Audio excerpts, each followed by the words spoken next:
আমার নিজের জেলার হাওড়া গ্রামীণ সেই জেলার কনভেনার অমিত দা, কো কনভেনার শিবাজি দা থেকে শুরু করে সঞ্জয় দা থেকে শুরু করে অন্যান্য সমস্ত মঞ্চে আমার শিক্ষক নেতৃত্ববৃন্দ, আর সামনে আছেন আমার শ্রদ্ধেয় শিক্ষক শিক্ষিকা মহাশয়, প্রত্যেককে আমাদের বিজেপি সরকারের পক্ষ থেকে, যে সরকার বহু মানুষের আকাঙ্ক্ষায় বিশেষত বৃহত্তর সমাজের ক্ষেত্রে শিক্ষক মহাশয়দের দ্বারা তাদের চেষ্টায় এবং তাদের ইস্যুকে মূলধন করে সমগ্র মানুষই আছে, মূলত শিক্ষক মহাশয়দের দ্বারা নির্বাচিত এই সরকার আমরা পেয়েছি। তার জন্য সমগ্র শিক্ষক মহাশয়কে বিজেপি গভর্নমেন্টের পক্ষ থেকে গৈরিক অভিনন্দন ও শুভেচ্ছা জানাই। বিজেপি শিক্ষক সেলের পক্ষ থেকেও গৈরিক অভিনন্দন ও শুভেচ্ছা জানাই। আপনারা জানেন আমরা এসেছি শিক্ষক আন্দোলনের মধ্য দিয়ে, বহু শিক্ষক আন্দোলন আমাদের মধ্যে ঘটে চলেছে।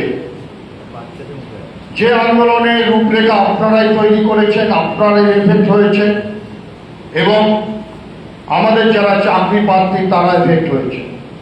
এখানে মূলত আমার হাই স্কুলের মাস্টারমশাইগণ আছেন বলেই আমার কাছে যতদূর খবর আছে, তাই তো সেই বিষয়টা নিয়েই আমি দু চার কথা বলছি। তো যারা 2016 সালে অনেকেই রিক্রুটমেন্ট হয়েছিল, প্রথমেই আমি তাদের বিষয়ে চলে যাই, কারণ বিভিন্ন জেলায় গিয়ে এই কোশ্চেনেরই আমাকে সম্মুখীন হতে হচ্ছে।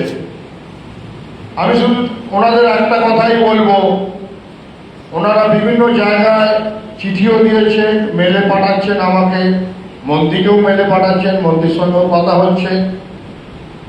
সরকার একটা বিশেষ চিন্তা ভাবনা করছে, তবে সমগ্রটাই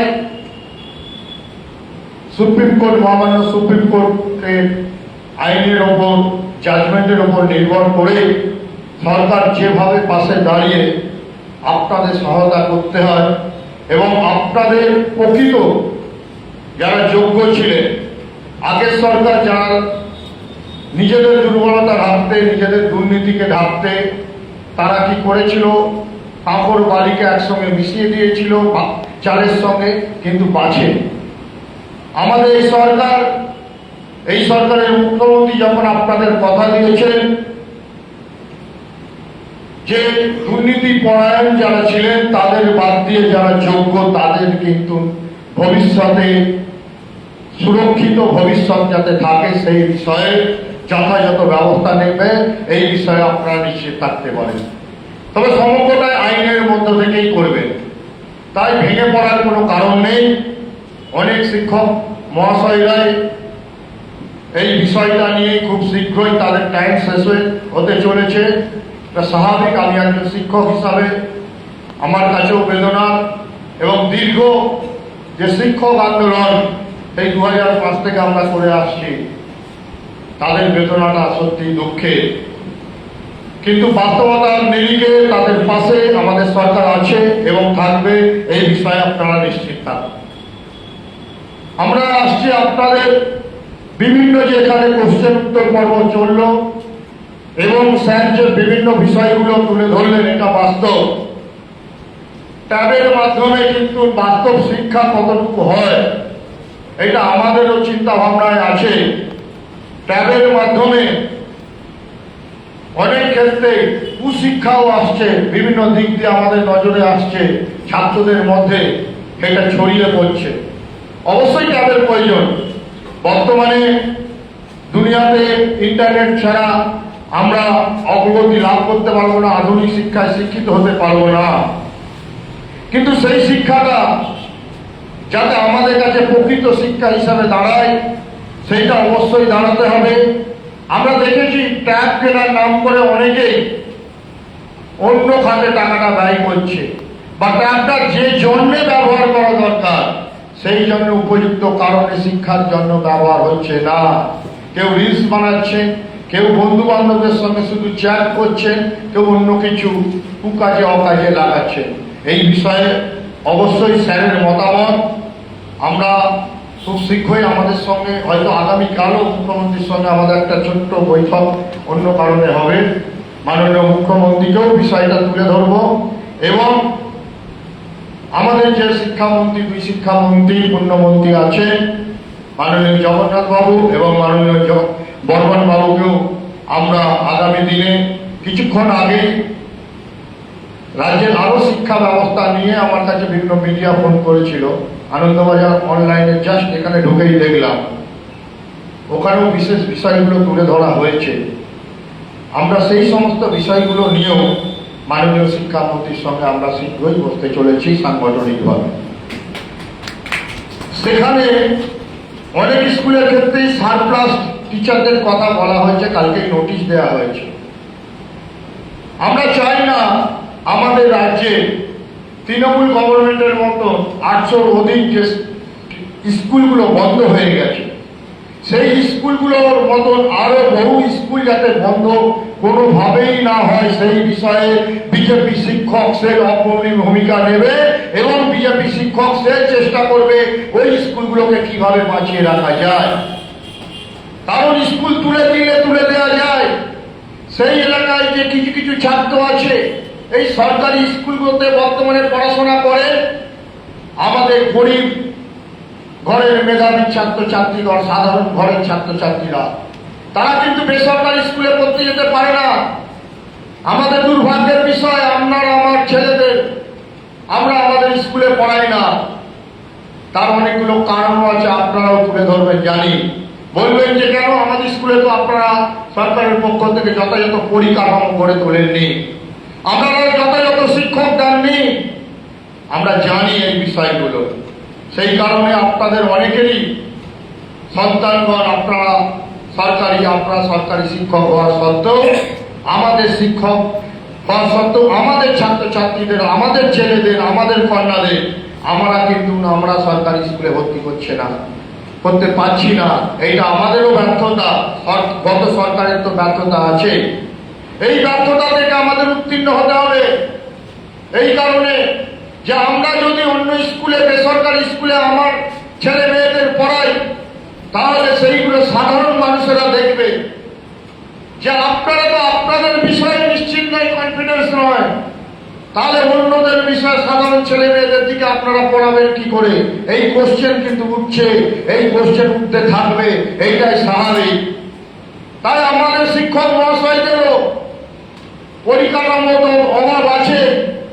আমরা দায়িত্ব নিয়ে বিজেপি গভর্নমেন্টের পক্ষ থেকে, বিজেপি শিক্ষক সেলের পক্ষ থেকে দায়িত্ব নিয়ে বলছি, প্রত্যেকটা স্কুল ধরে ধরে পরিকাঠামো উন্নয়নের জন্য যাবতীয় ব্যবস্থা বিজেপি শিক্ষক সেল নেবে এবং বিজেপি শিক্ষক সেল যারা স্কুলে করেছে, যে সমস্ত শিক্ষকগণ বিজেপি শিক্ষক সেল করেছে, তাদের স্কুলগুলো প্রায়োরিটি দিয়ে আমরা পরিকাঠামো উন্নয়ন করব।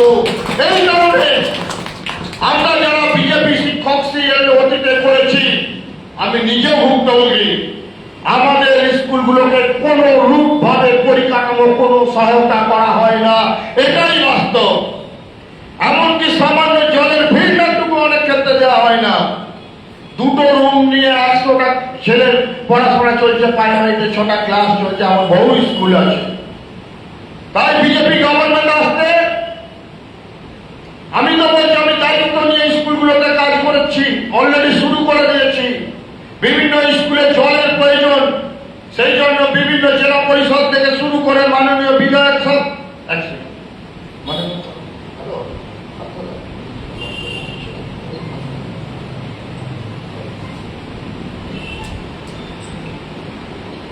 সেই কারণে আমরা যাতে জলের বিষয়টা কোনো স্কুলে না জলের অভাব থাকে, এখানকার নেতৃবর্গকেও বলবো, আমাদের কনভেনার সাহেবও বলেছে, আপনারা মন্ডল সভাপতির সঙ্গে যোগাযোগ করুন। এখানে এই এলাকায় আপনাদের বিধায়ক সাহেব আছে, সরাসরি যোগাযোগ করুন তার কোটা থেকে। এবং জেলা পরিষদ গঠন হয়েছে, যতই তৃণমূলের হোক না কেন জেলা পরিষদ আমাদের দ্বারাই পরিচালিত হবে ঘুরিয়ে। জেলা পরিষদ থেকেও যা উন্নয়ন ফোন করলেন, উনিও তমলুকের আমাদের জেলা কনভেনার। গত কয়েকদিন আগে তমলুক সাংগঠনিক জেলায় কেউ মিটিং করে এসেছিলাম, সেখানে ওখানকার জেলা পরিষদের সভাধিপতি সহসভাধিপতি, যিনি আমার টিচার সেলেরও নেতৃত্ব, তাদের আমি কথা দিয়ে কথা প্রতিশ্রুতি আদায় করিয়েছি। ওখানে 8 জন এমএলএ ছিলেন, যে প্রথম কাজ হবে জেলা পরিষদে স্কুলগুলোর পরিকাঠামো সামগ্রিকভাবে উন্নয়ন, এবং সেটা হতে পারে টিচারদের জন্য বিভিন্ন ব্যবহারিক জিনিস, সেটা হতে পারে ছাত্রদের জন্য চেয়ার টেবিল থেকে শুরু করে বেঞ্চ, সেটা হতে পারে বিভিন্ন জায়গায় বিভিন্ন রুম দরকার, সেই রুমও হতে পারে। একটা নতুন প্রজেক্ট এসেছে, গতকালই লঞ্চ হয়েছে, যে প্রজেক্টটা হচ্ছে স্কুলে কোনো জায়গা থাকলে বা সরকারি জায়গা থাকলে আপনাদের যে বিভিন্ন রুম দরকার, সেই রুমগুলো কমিউনিটি হল হিসেবে ব্যবহার করা যেতে পারে। এমনকি সামগ্রিকভাবে যে মিটিং মিছিলগুলো যে হচ্ছে আগামী দিনে হবে, কারো গরিব মেয়ের বিয়ে দিতে পারেনি বা ছোটখাটো অনুষ্ঠান সম্পূর্ণ বিনা শুল্কে সেখানে অনুষ্ঠিত হবে, এবং এই প্রজেক্টটা লঞ্চ হচ্ছে। প্রত্যেকটা ক্ষেত্রেই যাতে আপনারা সেই সুযোগটা নিতে পারেন, আপনারা মাননীয় বিধায়ক সাহেব এবং এখানে স্থানীয় নেতৃত্ব মণ্ডল সভাপতি থেকে শুরু করে একটু আগে রূপালী দিচ্ছিলেন জেনারেল সেক্রেটারি থেকে শুরু করে সকলের সহযোগিতা নেবেন। এবং বিভিন্ন জেলা পরিষদ কথা দিয়েছে এবং মাননীয় মুখ্যমন্ত্রীও নির্দেশ দিয়েছেন যে শিক্ষা ক্ষেত্রে উন্নয়নের জন্য, পরিকাঠামো উন্নয়নের জন্য যা যা দরকার ওনারা প্রশাসনকে নির্দেশ দিয়েছে, সমস্ত সহযোগিতা প্রশাসনকে করতে হবে। আপনারা ভিডিওতে যান সরাসরি, আপনারা নির্দেশ দিন নেতৃত্ব যে আমাদের স্কুলে এই প্রয়োজন। আপনারা অবাক হবেন, আমার স্কুলে বাথরুম পর্যন্ত দিয়েছিল না, যে তার 1 সপ্তাহের মধ্যে বাথরুম তৈরি করি, 1 সপ্তাহের মধ্যে করতে বাধ্য করি। অলরেডি কাজ চলছে বিভিন্ন স্কুলে, শুধু আমার স্কুল নয়, যতটা পারি যার যেখানে যতটুকু সহযোগিতা আছে স্কুলগুলো উন্নয়নের জন্য আপনারা অবশ্যই করবেন। কারণ আমরা ডিএর জন্য বহু আন্দোলন করেছি, কিন্তু ছাত্রদের জন্য আন্দোলন কম করেছি, এটাও বাস্তব। আমাদের শিক্ষার সামগ্রিক উন্নয়ন করতে গেলে ছাত্ররা কিভাবে উন্নত হবে, তাহলে বেসরকারি স্কুলগুলো যে ঝোঁক আছে, বেসরকারি স্কুলের প্রতি একটু সাধারণ মানুষের একটু পয়সা করি হয়ে গেলে দেখবেন আর সরকারি স্কুলে পড়ায় না, তারা বেসরকারি স্কুলের দিকে যাচ্ছে। কেন যাচ্ছে? তার গভীরে অন্তরে ঢুকতে হবে আমাদের। আমরা শিক্ষক মহাশয় সমাজকে পরিচালিত করি, আমরা শিক্ষক মহাশয় তাই সমাজকে পরিবর্তন করে, রাজনৈতিক পরিবর্তন করে আজকে পশ্চিমবঙ্গের বুকে 50 বছরের ইতিহাসে আমরা প্রথম কেন্দ্রের রাজ্যে বিজেপি গভর্নমেন্ট আনতে পেরেছি। এইটাই আমাদের শিক্ষক মহাশয়দের ঐকান্তিক প্রচেষ্টার ফসল। আমরা শিক্ষক মহাশয়রা যেভাবে এই ইলেকশনে খেটেছি, যদি না খাটতাম, এই শানপুরের বুকেও আমার বিভিন্ন শিক্ষক মহাশয় যেভাবে খেটেছে, উলুবেড়িয়া উত্তর থেকে শুরু করে বিভিন্ন জায়গায় যেখানে যেখানে শিক্ষক মহাশয়রা সক্রিয়ভাবে অংশগ্রহণ করেছে, সেখানে সেখানে কিন্তু সাধারণ মানুষের সঙ্গে সঙ্গে সামগ্রিক রেজাল্টে অনেক বড় উন্নতি করেছে এবং সামগ্রিকভাবে বিজেপি তার ফসল পেয়েছে। নতুন বিজেপি গভর্নমেন্ট গড়ে তুলতে এই সরকারের 1 জন করে এমএলএ উপহার দিয়েছে, এইটাই শিক্ষকদের পাওনা। তাই আপনারা নিশ্চিত থাকুন, সরকারের আপনাদের দাবিদার অবশ্যই পাশে আছে। আপনারা দেখেছেন মাননীয় মুখ্যমন্ত্রী কিভাবে সহায়তা করেছে, হয়তো আপনাদের জানা নেই যে ডিএ আন্দোলন আমরা করছিলাম, তার সঙ্গে সঙ্গে 3টে মূল সংগঠন ডিএ কেস করেছিল, ইউনিটি ফোরাম, কনফেডারেশন আর সরকারি কর্মচারী পরিষদ। সরকারি কর্মচারী পরিষদ দেবাশিস সিলের নেতৃত্বাধীন বিজেপির সংগঠন। আমরা মাননীয় তৎকালীন বিরোধী দলনেতা শুভেন্দু অধিকারী মহাশয়ের সঙ্গে বসেছিলাম যে আমাদের অত টাকা করি নেই, আমরা পয়সাও সাধারণ টিচারদের কাছ থেকে তুলতে পারবো না, আপনাকে সহযোগিতা করতে হবে। কারণ সুপ্রিম কোর্টে ওই বড় বড় লয়ারের পয়সা খরচ করা জমানা ক্ষমতা আমাদের নেই, আর শিক্ষকদের কাছে অত গিয়ে গিয়ে করার মতো সামর্থ্য আমাদের নেই। ওনাকে যেভাবে কনভিন্স করেছিলাম, উনি এক কথায় রাজি হয়ে গেলেন।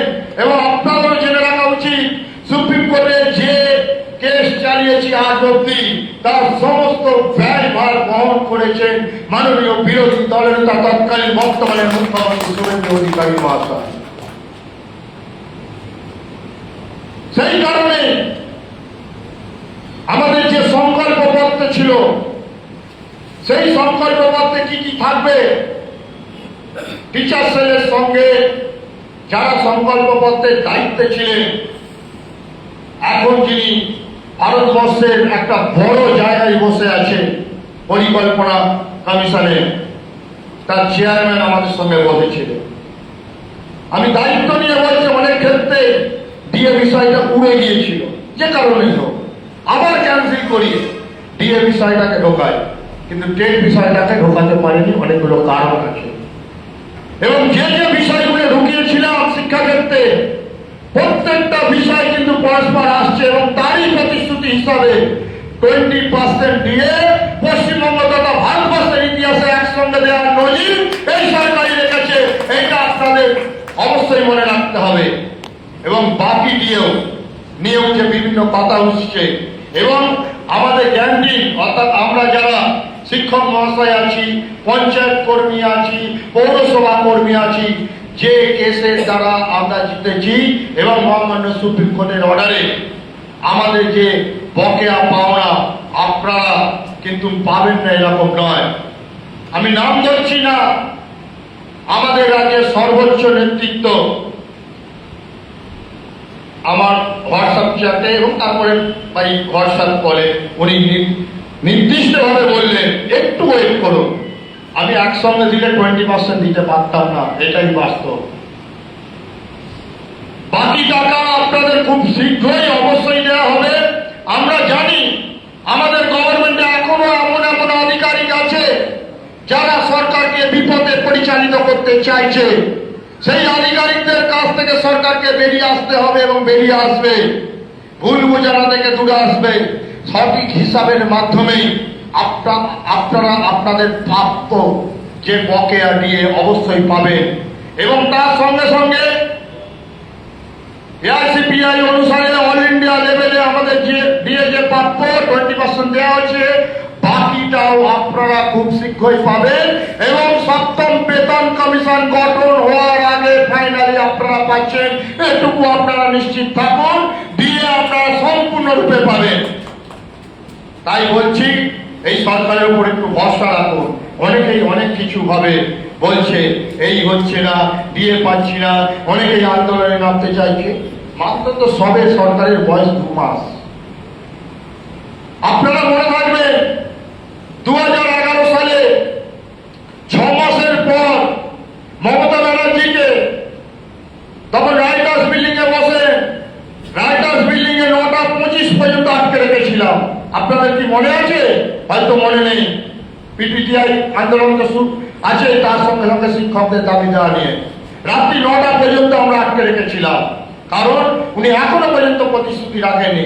ওই মমতা ব্যানার্জি যখন বিরোধী নেত্রী ছিলেন তখন আমার অনশনে তুলেছিলেন 23 দিনে। আপনাদের বিএ পিটিটিআই এবং কি আছে বিপিএল ক্যান্সেল হয়ে গিয়েছিল, মনে আছে? আপনারা অনেকেই পুরানো ছাত্রছাত্রী আছে, পুরানো টিচার আছে। ধর্মতলার বুকে অনশনে বলেছিলাম একত্রে যৌথভাবে বিএড বিপিএল এবং পিটিটিআই মিলে। তখন সুদর্শন ঘোষ দস্তিদার ছিল মন্ত্রী, উনি 38 কোটি টাকা দিয়ে বিএডকে সমাধান করে দিয়েছিলেন, কিন্তু পার্থদের করেছিলেন না, কারণ অ্যামাউন্টটা ছিল অনেক এবং ওনার সদিচ্ছা ছিল না। তার জন্য ওনাকে মন্ত্রিত্ব থেকে সরতে হয়। মন্ত্রিত্ব চলাকালীনও জঙ্গি আন্দোলনের মাধ্যমে ওনার ব্যবস্থাও আমরা বাঁকুড়া বিষ্ণুপুরে গিয়ে করেছিলাম। বুদ্ধদেব ভট্টাচার্যকে আমরা রক্ষা করিনি, রাইটার্সের বুকে কিন্তু দাঁড়িয়ে রাখতেছিলাম দীর্ঘ আন্দোলনের মাধ্যমে। তাই মমতা ব্যানার্জি ক্ষমতায় হয়েছিল, কিন্তু বিভিন্ন প্রতিশ্রুতি দিয়েছিল, কিছু প্রতিশ্রুতি রাখেনি, এটাই বাস্তব। কিন্তু শুভেন্দু অধিকারী মহাশয় সেই পাঠশালার নয়। শুভেন্দু অধিকারী মহাশয় আজকে যিনি মুখ্যমন্ত্রী, আপনারা আন্দোলন করেছি। যুব আন্দোলন থেকে, ছাত্র আন্দোলন থেকে, শিক্ষক আন্দোলন থেকে বিভিন্নভাবে ওনার নেতৃত্ব আন্দোলন করেছি এবং ওনার সহযোগিতা পেয়েছি। তাই আপনারা নির্দিষ্টভাবে নিশ্চিত থাকুন, আপনাদের দাবি দেওয়া তো মিটবেই, সেই সঙ্গে সঙ্গে পরিকাঠামো গঠন বিষয়গুলো নিশ্চিত করবে, আপনারা এই বিষয়ে নিশ্চিত থাকুন। আর যেটা অন ডিউটি বিষয়টা বলছিলেন মাস্টার মশাই, আপনাদের বলছি, সেন্সাসে এখনো পর্যন্ত সরকার কোনরূপ অন ডিউটি কোনো ঘোষণা করেনি। স্কুলে করতে হবে, অন ডিউটি করতে হবে, এখনো পর্যন্ত এই সিদ্ধান্ত আছে। যদি সরকার অন ডিউটি ঘোষণা করে তাহলে অন ডিউটি করবে। আর বিএলএর ক্ষেত্রেও বলছি, টানা অন ডিউটির ব্যাপার এখানে নেই। সরকারের নির্দিষ্ট রূপরেখা, নির্দিষ্ট নোটিশ আছে, কেউ টানা অন ডিউটি নিতে পারবে না। তাকে বিএলও ডিউটি সেই দিনকে নোটিশ করতে গেলে ভিডিও থেকে ইলেকশন যিনি এআরও আছেন তার নির্দেশ, তার নোটিশ নিয়েই অন ডিউটি করতে হবে। কিন্তু হেড টিচার মহাশয় তো ফাঁপড়ে পড়বে, এটা শুনতে খারাপ লাগছে কিন্তু বাস্তবটা। তিনি অন ডিউটি কোনো কিছু দিচ্ছেন না, অথচ হেড টিচার অন ডিউটি দিলেন। কেউ পরিদর্শনে আসলেন, কেন অন ডিউটি দিচ্ছেন, কিসের নিরিখে অন ডিউটি দিচ্ছেন, কোনো তথ্য কোনো হেড টিচার দিতে পারবেন না। ফলে একটা হেড টিচার মহাশয়দেরও বিষয়টা দেখার বিষয় আছে। আমরা অনেকেই সহশিক্ষক আছি, অনেকে হেড টিচার আছি, প্রত্যেকে হাতে হাত দিয়ে যাতে যে অসুবিধাগুলো হচ্ছে দরকার পড়ে এখানে নেতৃত্ব নিয়ে আপনারা প্রশাসনের সঙ্গে কথা বলুন, আমরা উপর থেকে যে সমস্যাগুলো হবে আপনারা পাঠাবেন, সেই সমাধান যাতে হয় সেই ব্যবস্থা আমরা করে দেবো। এবং সেন্সাসের বিষয়ে আপনাদের এখান থেকে যে বিষয়গুলো বিভিন্ন জায়গা থেকে পাচ্ছি আমরা উপর লেভেলে বলবো এবং নির্বাচন কমিশনেও সিইও দপ্তরেও বিষয়টা আমরা পাঠাবো, যাতে এই বিষয়টা সঠিকভাবে নির্দেশিত হয়। কারণ শিক্ষক মহাশয়রা বিভিন্ন ধরনের দ্বন্দ্বে পড়ে যাচ্ছে, ওনারা অন ডিউটি করবেন না স্কুল করে সেন্সাস করবেন, এই বিষয়টা অবশ্যই আমাদের সেন্সাস করতে হবে। এইটা আমাদের সরকারি নির্দেশিকা মেনে কাজ করতে হবে, এটা আপনারা নিশ্চিত থাকুন। আর শুধু বলবো, আপনাদের স্কুলগুলোর মধ্যে খুব শীঘ্রই শিক্ষক মহাশয় রিক্রুটমেন্ট হবে এবং ট্রান্সফারের বিষয়টাও খুব শীঘ্রই শুরু হতে চলেছে একেবারে সামগ্রিকভাবে। আপনারা নিশ্চিত থাকুন, সরকার আপনাদের পাশে থাকবে। ধন্যবাদ। আপনারাও সরকারের পাশে থাকুন, সহযোগিতা করুন। বন্দে মাতরম, জয় হিন্দ, ভারত মাতা কি জয়, জয় শ্রীরাম।